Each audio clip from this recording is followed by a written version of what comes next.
বিরোধী দল নির্বাচনে অংশ নেয় নাই, সুতরাং সেখানে কিছু পার্থক্য দেখা যাবে। দর্শক, আপনারা শুনছিলেন এই আসন থেকে আওয়ামী লীগ দলীয় যে প্রার্থী রয়েছে নৌকা মার্কায় হাবিবুর রহমান মোল্লার কথা, যিনি বিভিন্ন কেন্দ্র পরিদর্শন করেছেন, বিজয়ের ব্যাপারে তিনি আশাবাদ কথা জানিয়েছেন। আমরা এখন আপনাদেরকে একটু এই পাশটায় দেখাবো যেখানে নারী ভোটাররা ভোট দিচ্ছেন, সেই এলাকাটা আপনাদেরকে দেখাবো। যদিও আমাদের কাছে খবর এসছে যে এখানে যে ভোটাররা রয়েছেন আসছেন তারা অধিকাংশ কিন্তু নাকি ভোট দিয়েছেন, এরকম একটা অভিযোগ আপনাদের কাছে আছে। তো আমরা সরাসরি তাদের কাছেই আসলে জানবো যে তাদের ভোটের আসলে এখন কি অবস্থা।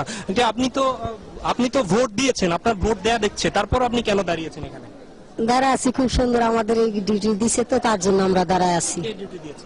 দিয়েছে। আপনি তো এই যে ভোট দিয়ে ফেলেছেন, আপনি তো ভোট দিয়েছেন, তো আপনি কেন এরপর লাইনে দাঁড়িয়ে আছেন? আমার এই জায়গায় থাকতে খুব ভালো লাগতেছে। আপনারা তো আপনিও ভোট দিয়েছেন, তো এরপরও কেন এই লাইনে আছেন? থাকতে মনে করেন খুশিতে ঠেলা করতে।